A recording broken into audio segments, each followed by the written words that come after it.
અરવલ્લીમાં ખેડૂતો ફરી ધક્કે ચડ્યા છે। મેઘરજમાં ખાતરની અછત નોંધાઈ છે। ખાતર ડેપો આગળ લાંબી લાઈનો લાગી છે। વહેલી સવારથી જ ખેડૂતોની ભીડ લાગી છે, ત્યારે બે દિવસથી ખાઈ રહ્યા છે ધરમના ધક્કા। ખાતર માટે ખેડૂતો ખાઈ રહ્યા છે ધક્કા। મોટી સંખ્યામાં મહિલાઓ લાઈનોમાં જોવા મળી છે। ખાતર મેળવવા ખેડૂતોએ સહન કરવી પડી છે મુશ્કેલી। જણાવી દઉં કે અરવલ્લીમાં ખેડૂતો ફરી ધક્કે ચડ્યા છે। ખાતર માટે લાંબી લાઈનો મેઘરજ ખાતે જોવા મળી રહી છે। જી હા, બિલકુલ ખેતર માટે ડેપો આગળ લાગી છે લાંબી લાઈનો।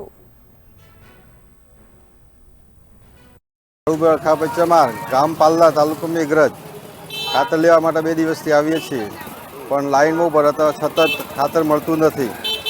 2 દાડાથી ઊભા છીએ લાઈનમાં, પણ હજુ નંબર આવ્યો નથી ખાતરનો। ખાતર મળે એવું અમારે જોઈએ।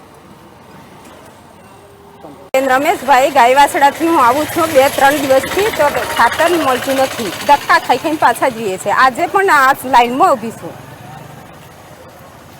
તો આજે પણ મળશે કે ના મળે એમનો હજુ ખબર નથી। ખેતરમાં શું આવ્યું છે? ખેતરમાં તો કપાસ છે, મકાઈ છે, મકાઈ ની કપાસ બેસ